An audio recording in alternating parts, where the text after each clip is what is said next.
Bismillahirrahmanirrahim. Assalamualaikum warahmatullahi wabarakatuh. Bapak Ibu sahabat-sahabat semuanya yang baik, hari ini Minggu 20 Juni tahun 2026 menghadiri pengajian rutin Ahad pagi di Masjid Pimpinan Daerah Muhammadiyah Klaten.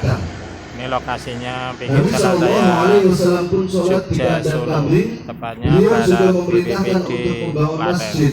Maka beliau mengutus seorang pembesar Bani Najjar dan bisa berkata, bermanfaat. "Wahai Bani Najjar, sebutkan berapakah harga kebun-kebun kalian ini?" Mereka menjawab, "Tidak, demi Allah, kami tidak meminta bayaran kecuali kepada Allah." Jangan lupa selalu subscribe, like, and share Anas berkata, untuk info-info di menarik yang kebun-kebun lainnya. tersebut terdapat apa yang aku katakan kepada kalian, yaitu kuburan orang-orang musyrik, reruntuhan dan pohon kurma.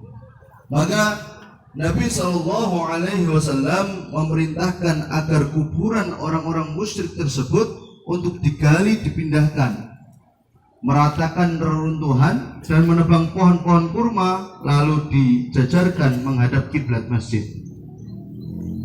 Adapun kedua ambang pintu terbuat dari batu. Mereka pun mulai memerintahkan bebatuan sambil bersenandungkan nasyid. Dan Nabi SAW ikut bersama mereka sambil berkata, "Wahai Allah, tidak ada kebaikan kecuali kebaikan akhirat, maka ampunilah untuk kaum Ansor dan Muhajirin." Hadis riwayat Al-Bukhari 428. Mungkin itu yang dapat kami sampaikan pada pagi hari ini. Syukran hadza minni fastabiqul khairat. Assalamualaikum warahmatullahi wabarakatuh.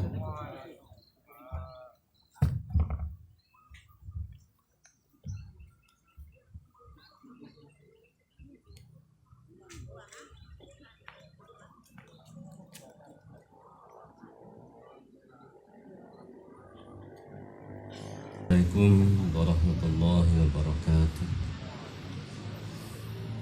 Alhamdulillahi rabbil alamin, nahmaduhu wa nusalli wa nusallim ala rasulil karim. Walhamdulillahi nahmaduhu wa nasta'inuhu wa nastaghfiruh wa na'udzu billahi min shururi anfusina min sayyiati a'malina. Man ihtada fa innama yahtadi li nafsihi wa man dhalla fa innama yadillu 'alaiha. Asyhadu an la ilaha illallah wahdahu la syarika lah wa asyhadu anna Muhammadan abduhu wa rasuluh. Allahumma shalli wa sallim ala Muhammadin wa ala alihi wa sahbihi wa tabi'in ajma'in, amma ba'd. Fa ya ayyuhal hadirun usi wa iyyakum bi taqwallah. Ittaqullah man yattaqillaha yaj'al lahu min amrihi yusra wa taqullaha man yattaqillaha yukaffir anhu sayyi'atihi wa yu'zim lahu ajrahu.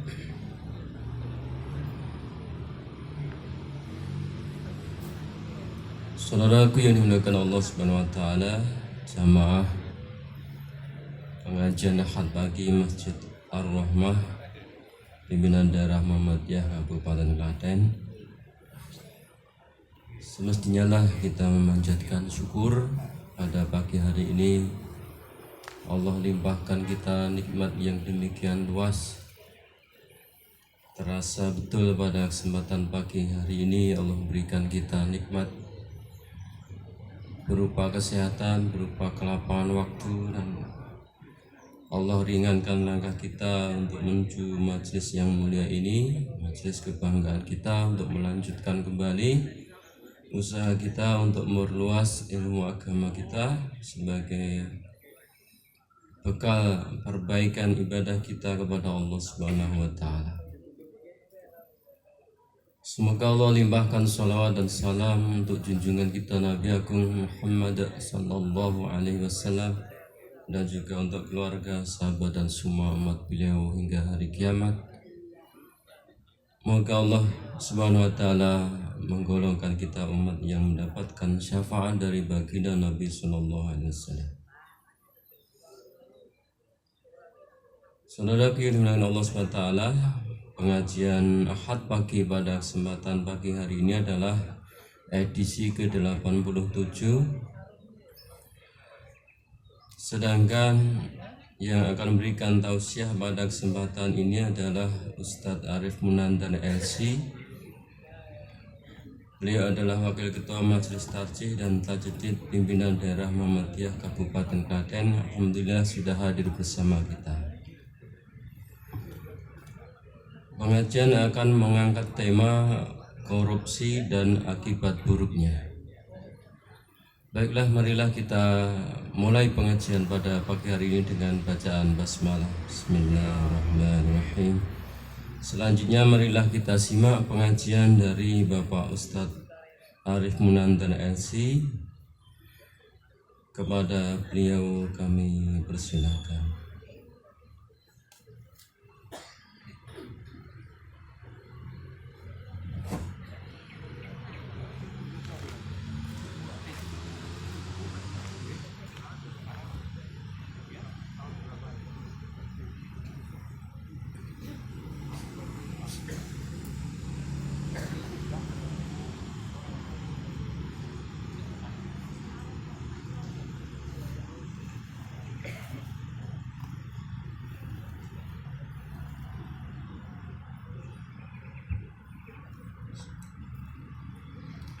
Assalamualaikum warahmatullahi wabarakatuh.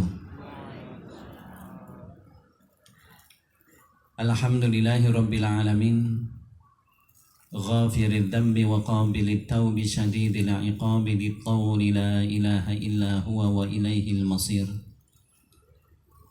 Allahumma lakal hamdu kulluhu wa lakal syukru kulluhu. لا نحصي ثناء عليك أنت كما أثنيت على نفسك يا رب العالمين. اللهم لك الحمد حتى ترضى ولك الحمد إذا رضيت ولك الحمد بعد الرضا.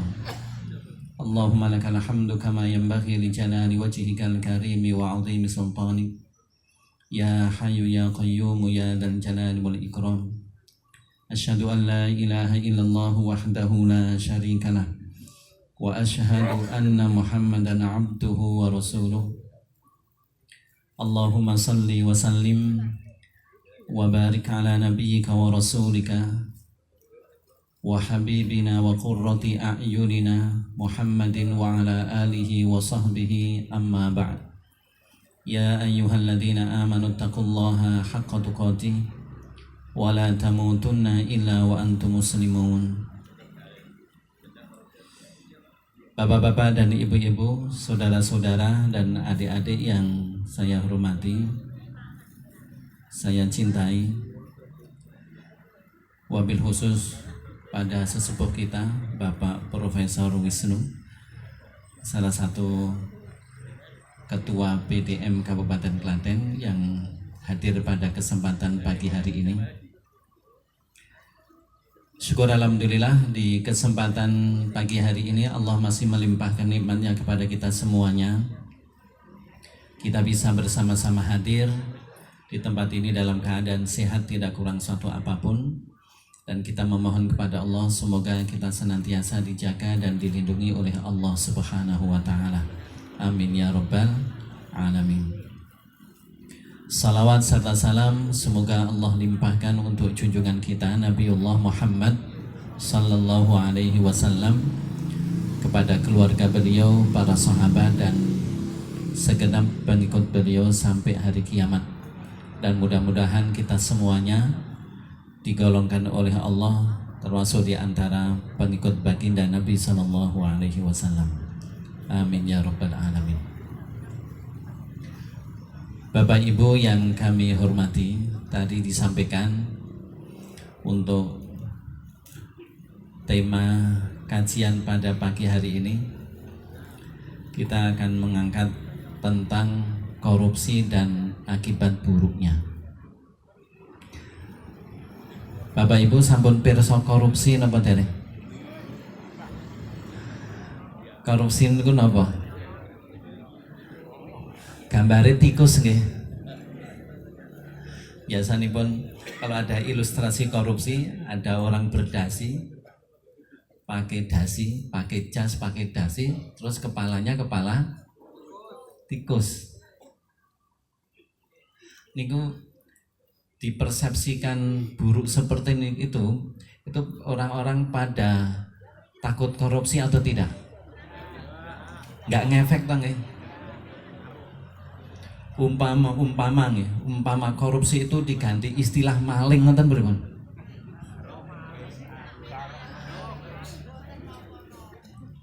Kadang-kadang istilah itu berpengaruh.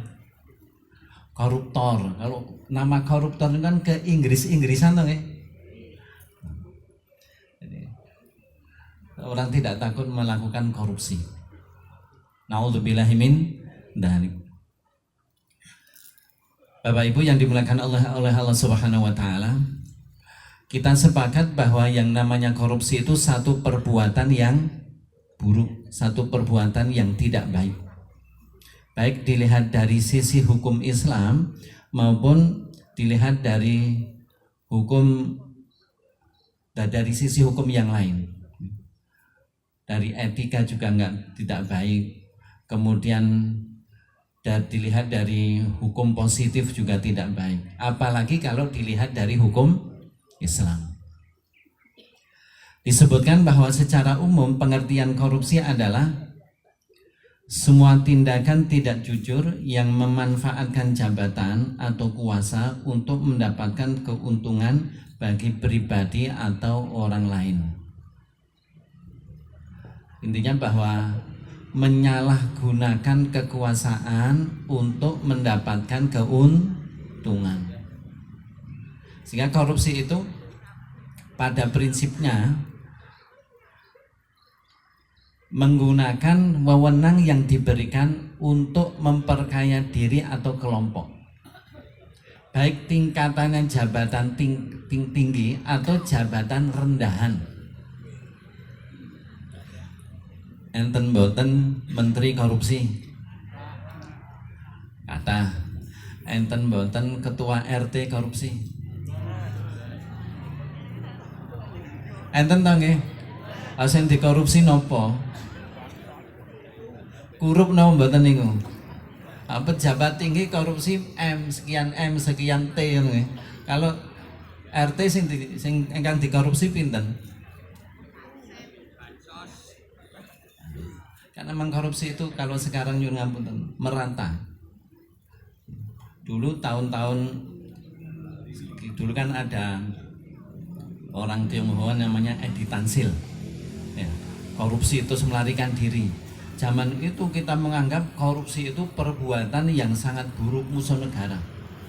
Tapi sekarang kalau ada berita pejabat korupsi biasa apa bener? Kadang-kadang pikiran kita sudah menormalisasi koncone, oke tunggale, oke, banyak yang melakukan. Dan ini sebenarnya kalau sampai otak kita itu sudah menormalisasi karena saking banyaknya kasus, itu presiden yang tidak baik. Akhirnya orang itu akan melakukan korupsi tanpa ada rasa takut. Karena begitu banyaknya kasus, belum selesai kasus yang lalu sudah muncul kasus baru. 2 kasus belum selesai muncul lagi kasus yang lain. Tapi pada prinsipnya Bapak Ibu, kita sepakat bahwa korupsi itu perbuatan yang tidak baik. Kalau sebenarnya ya, kata corruption dari bahasa Inggris itu kan merujuk pada makna yang artinya busuk. Sebenarnya sesuatu yang sudah dipersepsikan buruk sebenarnya secara istilah. Tapi barangkali kalau di Indonesia kata-kata itu tidak, arti korupsi yang merujuk pada arti busuk, buruk itu kurang bisa dimengerti. Intinya kalau kita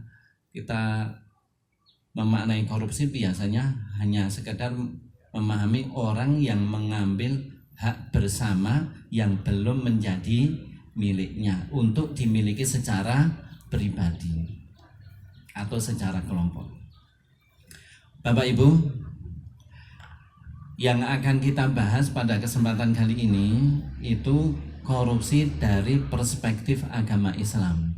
Kalau secara hukum positif itu sudah dinyatakan sesuatu yang terlarang.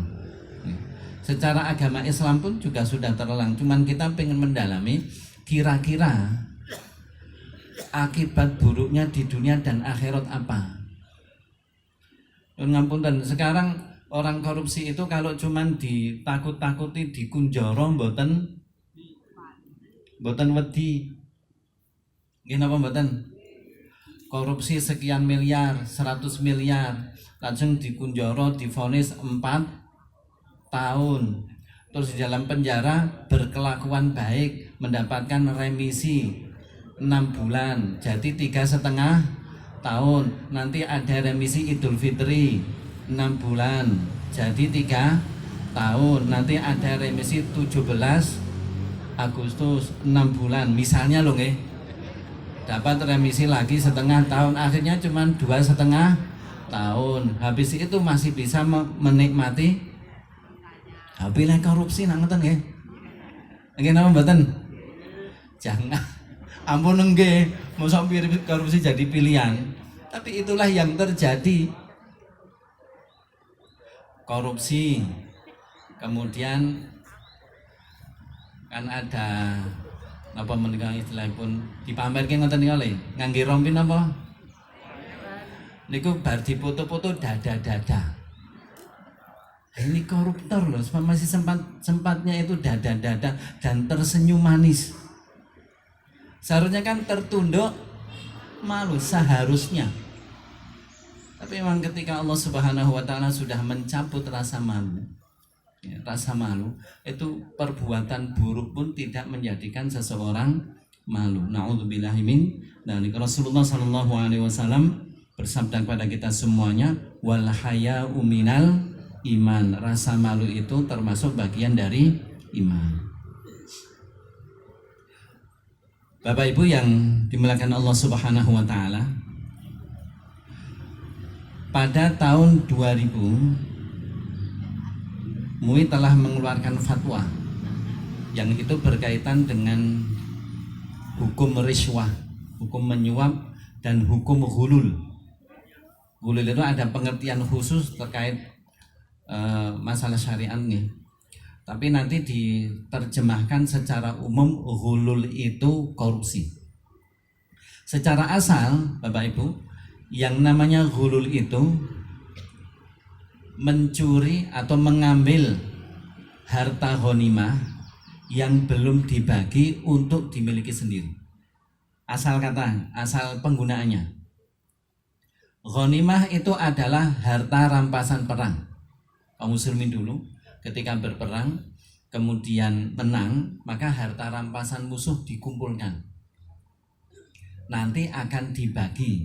Yang membagi siapa? Pemimpin. Nah, ketika harta tersebut sudah dikumpulkan, kemudian ada orang yang mengambil sebelum barang itu menjadi bagiannya, ini yang disebut ghulul. Maka kemudian pengertian ini dipakai untuk korupsi. Karena apa? Orang korupsi itu biasanya mengambil hak bersama, harta milik bersama untuk dimiliki sendiri atau dimiliki oleh kelompoknya. Jadi ada irisan makna yang sama. Sehingga dalam fatwa MUI tersebut, korupsi itu dalam bahasa Arab disebut ghulul. Dan kita sudah maklum bahwa secara hukum haram. Tapi seperti yang saya sampaikan tadi, hukum positif sudah mengancam penjara, tapi ternyata penjara tidak membuat takut. Kira-kira kalau ditakut-takuti dengan hukum akhirat wedi napa mboten? Kadang-kadang kita itu skeptis nih. Wong ditakut-takuti dengan hukum penjara aja nggak takut, apalagi dengan hukum akhirat. Bagi orang yang nggak punya iman nggak takut, benar nggak takut. Bagi orang yang tidak percaya atau kepercayaannya kepada akhirat itu masih setengah-setengah, itu ditakut-takuti dengan hukum akhirat, masa bodoh. Karena dia sendiri nggak percaya. Beda dengan orang iman. Orang beriman itu seandainya dia di dunia selamat, di akhirat nggak selamat, itu sudah cukup membuat dia takut melakukan perbuatan salah. Ya, misalnya ada orang, ini orang punya iman, dia bisa melakukan kejahatan dan bisa menyembunyikannya serapi mungkin, nggak akan terdeteksi. Tapi dia tahu. Jika manusia tidak tahu, maka Allah tahu. Jika manusia tidak bisa mengambil pertanggungjawaban, maka Allah nanti akan menghisab. Maka cukup dengan itu dia punya muraqabah, dia takut kepada Allah Subhanahu wa taala. Ingat kisah menantu Umar radhiyallahu an yang dinikahkan dengan Asim. Ada Umar radhiyallahu an itu seorang khalifah yang suka belusuan. Tapi belusuannya belusuan beneran, Pak. Bukan supaya viral nih. Umar itu suka belusuan. Suatu kali dengan pengawalnya di malam hari dia mendengar percakapan seorang ibu dan putrinya. Ibu dan putrinya ini penjual susu. Ibunya mengatakan, "Nak, susunya dicampur atau ditambahi sedikit air biar jumlahnya agak banyak." Si anak jawab, "Bu, perbuatan seperti ini sudah dilarang oleh Khalifah Umar radhiyallahu anhu." Ibunya mengatakan, "Khalifah kan tidak di sini, dia tidak tahu." Anaknya dengan penuh keyakinan menjawab, "Bu, kalau Khalifah tidak tahu, maka Tuhannya Khalifah tahu." Siapa Tuhannya Khalifah? Allah Subhanahu wa ta'ala. Jadi orang yang seperti ini itu tidak takut pada aturan, tidak takut pada undang-undang, tapi yang dia takuti adalah Allah Subhanahu wa ta'ala. Kalau aturan undang-undang buatan manusia kan bisa diakali toh nggih? Iya atau tidak? Iya. Wong pun genah-genah mboten saged niku dirubah mawon saged toh nggih? Yang seharusnya usianya sekian jadi sekian saged toh nggih? Kemutan apa mboten, Pak? Itu aturan manusia. Tapi kalau aturan Allah tidak bisa. Maka bagi seorang mukmin yang ditakuti bukan aturan manusia.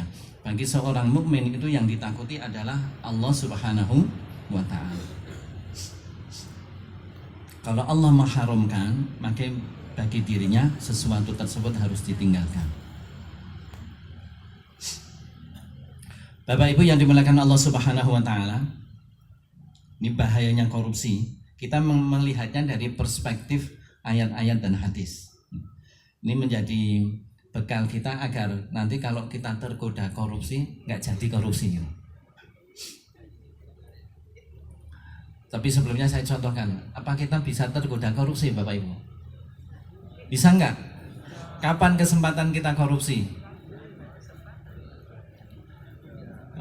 Kula mboten ketua RT nggih mboten, ketua RW nggih mboten, pejabat organisasi nggih mboten, korupsinya kapan?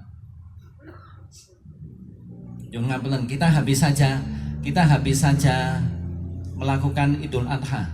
Ya, sekarang bulan Muharram. Bulan kemarin adalah bulan Dzulhijjah. Itulah kan nggih.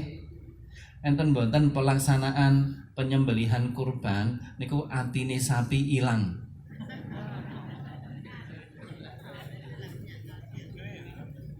Atine sapi ilang niku napa pancen sapine mboten gadah ati?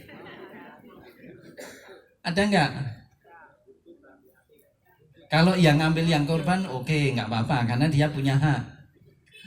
Kan kelolaan panjenengan sami kalau pas Idul Adha itu kan kita ikut membantu kan nggih? Membantu. Langsung setunggal aku tak njaluk atine sithik ya. Terus ngadai sing setunggal nggih ngoten, aku ya sithik. Akhirnya atine sapi kabeh ilang. Niku korupsi napa mboten? Mengambil sesuatu yang bukan hak. Itu daging secara pemanfaatan milik para muqarrib, orang yang berkorban, diserahkan kepada panitia untuk dibagi, itu milik bersama. Maka sebelum menjadi bagian tidak boleh diambil. Lah mengambil berarti ini berarti ada enggak peluang korupsi bagi kita? Enten bendahara masjid niki. Bendahara PKK enten nggih. Sok ngenten ibu-ibu, bapak-bapak, ada yang memegang bendahara perkumpulan RT, ada yang jadi bendahara PKK. terus angsal undangan. Delalai pas niki bosan dicampur-campur wonten napa-napa nggih. Delalai pas undangan niku delalai dompete kosong. Terus eling, wah aku nggawa duit PKK yo. Akhirnya pikirannya gimana? Pinjam dulu. Pinjam napa korupsi niku? Kalau pinjam nembung sinten? Nembung awake dhewe. Nggih lucu napa mboten? Kalau dalam organisasi pinjam seperti itu minimal nembung ketua sekretaris. Niku nggih napa enten? Bendahara mau ngambil 100.000 untuk nyumbang, telepon ketua nirian. Kalau tak ngangge. Kan mboten ta nggih. Biasanya langsung ambil. Itu korupsi, memanfaatkan meskipun nanti dikembalikan. Itu kalau paling dekatnya itu dengan disebut ghosab. Ghosab itu memanfaatkan barang milik orang lain tanpa izin meskipun dikembalikan. Enten sandal ten masjid terus make mboten izin, itu namanya ghosab. Nah, itu enggak boleh. Itu tidak boleh. Bapak Ibu, ada beberapa hal yang perlu kita perhatikan sehingga ketika kita punya kesempatan untuk memanfaatkan sesuatu yang bukan milik kita, kemudian kita mundur. Yang pertama adalah korupsi itu termasuk aklul mal bil batil, memakan atau memiliki harta dengan cara yang batil. Cara yang batil itu cara yang tidak sesuai dengan syariat Islam. Allah Subhanahu wa taala berfirman di dalam surah An-Nisa ayat 29. Yang sama nanti di hampir mirip surah Al-Baqarah ayat 188. Kalau surah Al-Baqarah ayat 188 itu lebih ditekankan pada riswah. Tapi kalau surah An-Nisa ayat 29 itu umum. Allah Subhanahu wa taala berfirman, "Ya ayyuhalladzina amanu, wahai orang-orang yang beriman, la ta'kulu amwalakum bainakum bil batil." Janganlah kalian memakan harta di antara kalian dengan cara yang batil. Illa an takuna tijaratan antarodi minkum, kecuali kalau perpindahan hak milik tersebut melalui jual beli saling ridho antara penjual dan pembeli. Kita fokuskan pada la ta'kulu amwalakum bainakum bil batil. Jangan memakan harta di antara kalian dengan cara yang batil. Tadi saya sampaikan bahwa cara yang batil itu cara yang tidak sesuai dengan syariat. Perpindahan hak milik yang tidak sesuai dengan syariat bisa dengan cara yang halus, legal secara undang-undang, bisa juga dengan cara kriminal, merampok, mencuri, itu kan cara kriminal. Menipu, itu juga cara kriminal. Ini secara undang-undang dilarang, secara agama dilarang. Cara batil yang dalam tanda petik dilegalkan oleh undang-undang, kadang-kadang dilegalkan oleh riba. Riba niku napa? Nganake duit. Secara pengertian sederhananya gitu. Yang terjadi di masyarakat, meskipun tidak selalu berwujud membungakan uang atau judi. Bapak Ibu, orang berjudi itu ridho napa mboten? Halo. Orang itu kalau judi ridho atau tidak? Ridho. Mboten ridho ini nak kalah.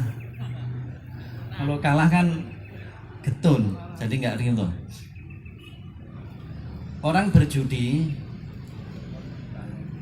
ada yang untung, ada yang rugi.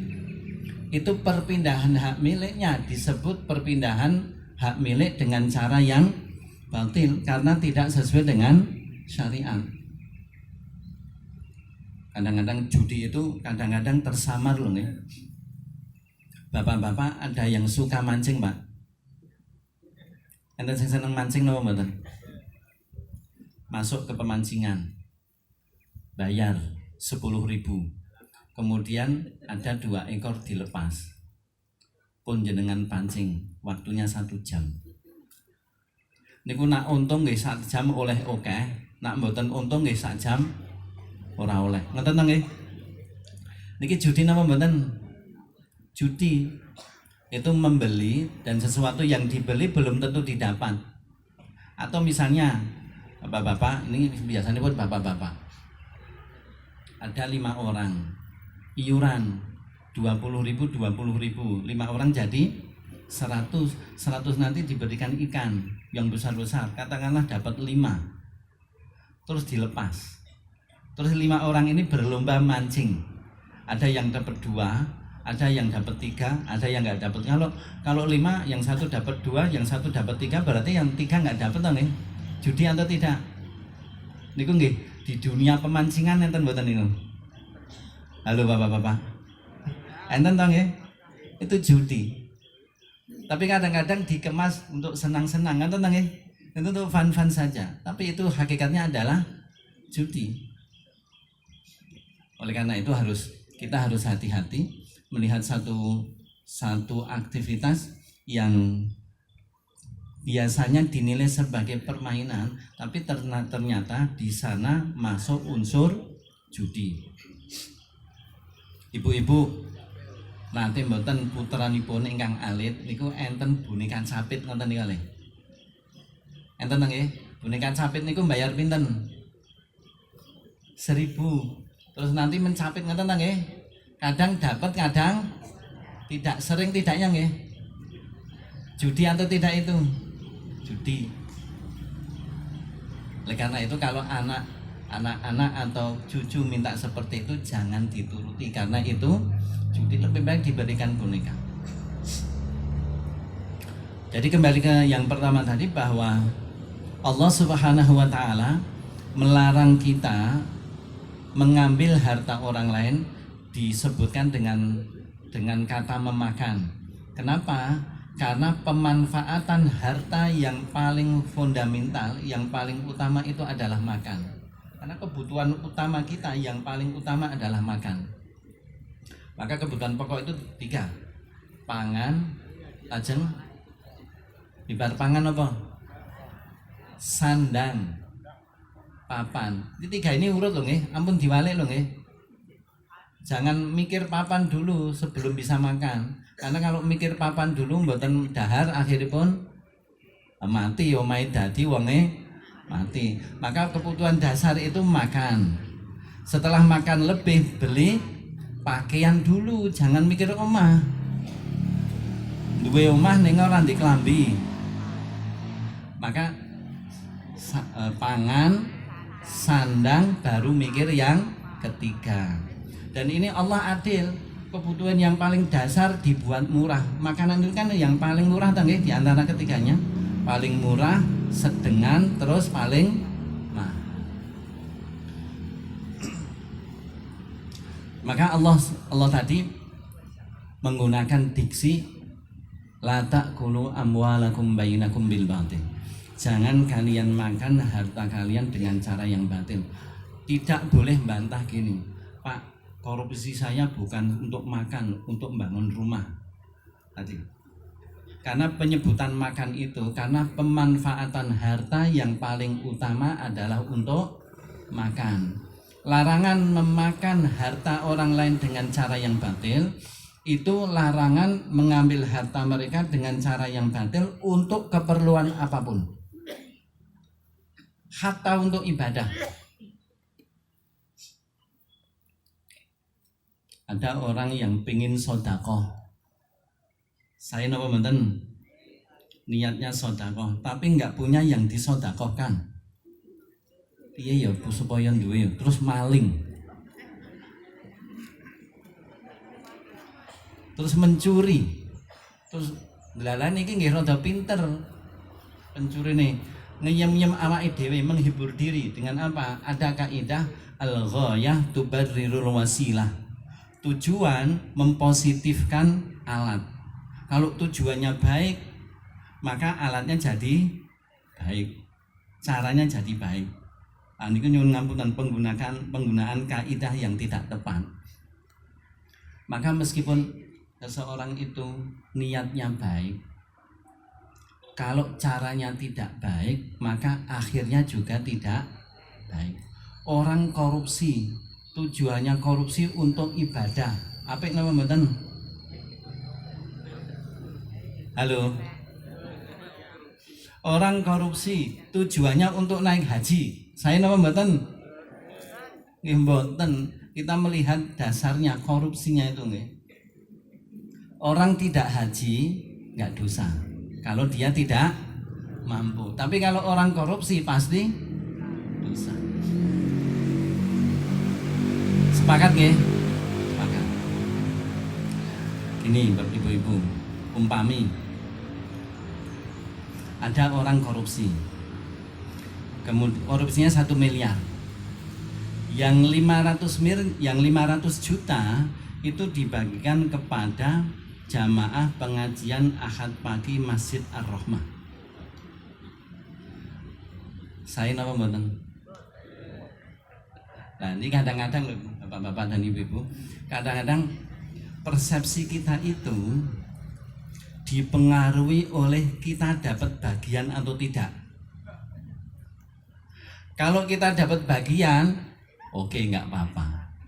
Tapi ketika tidak dapat bagian, jangan sampai seperti itu, nggih.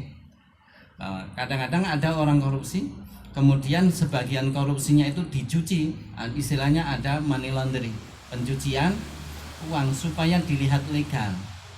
Dalam buat yayasan, sebagian dia infakkan untuk apa? Untuk menampilkan diri sebagai orang yang baik.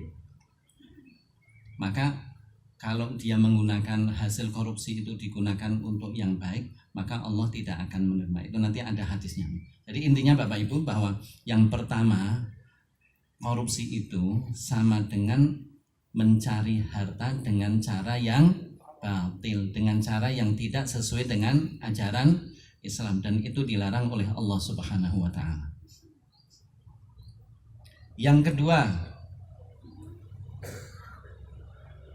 makan hasil korupsi sama dengan makan uang haram.